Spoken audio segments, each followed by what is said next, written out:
Hey everyone, and welcome to today's video. So I've just done a bit of a long drive. So I've been to do my commute in the Paceman. So we've got the new wheels on, as you've seen in the last video, which is perfect for all the snow and ice that we've got at the moment.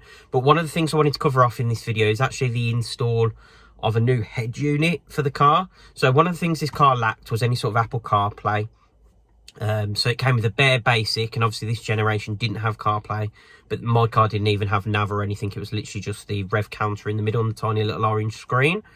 So I did a bit of shopping online just to see what options were available, and I ended up plumping for a aftermarket head unit that replaces the central speedo, or rev counter should I say. No, it is the speedo, the central speedo in the Paceman, and it's the same head unit that can also fit in the Countryman.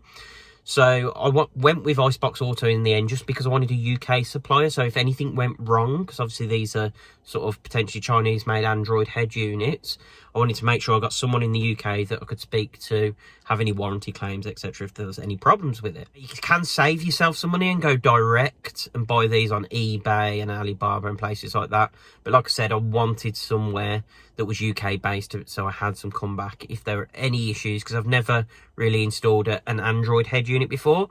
So I wanted to go down that route and just test that out. If I flip the camera around now, you can see the head unit install there. Now you can see on the video, I know it's a little bit dark, but you can see that that looks OEM. So other than the menu system, the actual fit and finish is sort of definitely mini OEM. It's got the same shape, same colour scheme, everything. So like the silver ring around here matches the silver on the dials, etc. So that's really nice. But what I'm going to do, so I've got a how-to video on how to install this. So it's a much longer video at 45 minutes, 50 minutes. But it'll talk you step by step on how to remove the head unit and then fit this new one. But I thought for this video, I'm just going to talk you through 3 positives and 3 negatives. So I'll give you an honest opinion on this head unit. Okay, so first positive we've got is a massive one for me, and that's the reactivity. So if we just focus on the screen, you can see how quick that is reacting to my touch, and anything you touch upon works really quickly. And just as a positive to that as well, you've got physical buttons. So you've got a controller down here that you can switch between all the menus. You've also got an actual physical volume button, which you don't get on all head units. So that's really nice to have some actual physical buttons. And you've got things like physical home button, back buttons, change the source of the audio, and you can also turn the screen on and off, which is a nice feature as well. Okay, the second big selling point is the fact you've got Apple CarPlay built in. So if I open that up, you can see there, we've got SatNav, we've got Apple Music. So it works really well. So CarPlay, just like any OEM CarPlay system, this works really well, and it's really reactive. So I'm seeing a little bit of delay potentially when I interact. Actually, no, it's not too bad, but because I'm obviously using my phone to record on here, there is some sort of little bit of a delay that as soon as I press stop on the recording, you won't see. So I'll say a massive bonus for me is the Apple CarPlay.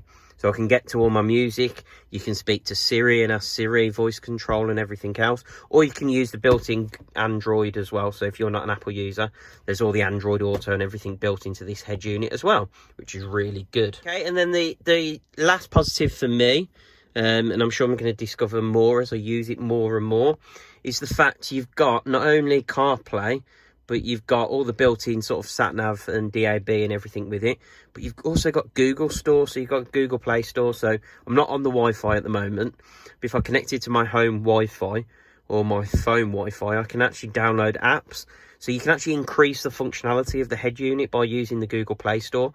For me, that's really good. I'm not used to Google Play because I'm an Apple user, but I'm certainly going to have a look at that store and see what I can download that may benefit by introducing apps. So that's really good to expand the use of that head unit as well.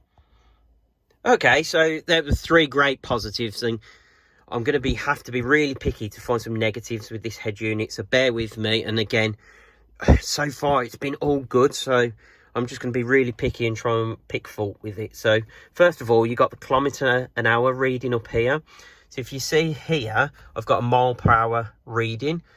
Now, I've never used the central speedo in any Mini, So this doesn't really bother me, but I know it bothers other people, the fact that the speed readout is in kilometers an hour. So that's one negative, but that's being really picky, because I use this central speedo when I'm driving. I never sort of look away from the road and look over here, so I don't see why people moan so much and why it bothers them. But it does, and some people are picky, so that's fair enough. Okay, negative number 2 is just the install process. So on my YouTube channel, I'm actually going to be uploading the longer step-by-step how to fit this. And so much of this dash, so all this lower dash, all of the screen, all of this surround above, the glove box, everything has to come out to be able to take the original head unit out before you can then refit this. And this fits really nicely, and it just clips onto the front. But to get the original head unit out, you've got to take so much, and it takes so long. It's not complicated, it's just screw after screw after screw. So if you want to know how to fit this, in the next 24 hours there'll be a fitting video going live on my channel as well. Okay, and the final weird thing that I've noticed, and that I only noticed today because I've driven the car, is that you can see obviously you've got kilometers an hour up here, you've got miles per hour here, and when you're driving and you want to use your cruise control buttons down here on the steering wheel, that cruise control screen displays in kilometers an hour. So this miles per hour speed stays there as miles per hour, but when you're adjusting up and down using these controllers here on the steering wheel, the actual kilometers an hour that you're setting the car to, or sorry, the speed you're setting the car to, displays in kilometers an hour, which is really frustrating. I mean, it's not a massive problem, but I can see why it would bother some people. Now, someone told me you could change the speed setting, the unit settings in here, which you can do, but that only controls the miles an hour that is set there. I can't find anything that allows me to adjust the cruise control units. And I've gone through all the settings on here to see if I can change this kilometers an hour on the cruise control, and I can't.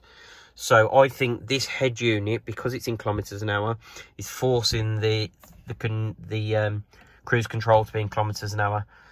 That will bother some people, but for me, I know what my speed is, and then I'm pressing up or down to go faster or slower, and you can see what the speed is. What I found. Oh, sorry, Siri. So you can see what the speed is just by using that mile per hour readout there. So it's really just a minor thing, but I can see why it might bother some people. So I just wanted to point that out and be open and honest. But other than that, I'm really getting on with this head unit. I wasn't sure at first whether it would be reactive enough, or whether there'd be lots of delays, but everything so far is working so well. I really can't complain with it, and it's given me what I needed. I wanted an OEM look, but I wanted Apple CarPlay. I think the only thing that's a bit cheesy are these sort of weird designs to fill these gaps here, but I might see if there's any way of changing that sort of frilly pattern there. But you get the OEM look, you get Apple CarPlay functionality. So for me, it's a lot of money, but if you want all that functionality, it really is worth it. Now, you watch if you get time, the fitting video, but I'm not going to lie, it's a boring video, but at least it gives you an idea, if you do want to go for one of these, how much effort there is. Or you can pay a company like Icebox Autos to actually fit it for you. So entirely up to you if you want to go down that route. Okay, so if you found today's video useful, please hit that thumbs up button so that you can like the video, subscribe and hit the notification bell so you get alerts every time I upload content for the Paceman and the F56 and the BRZ. So I'm going to upload in the next 24 hours the fitting video for that head unit kit, so keep an eye out for that if you're interested. Thanks for watching, and I'll see you in the next video.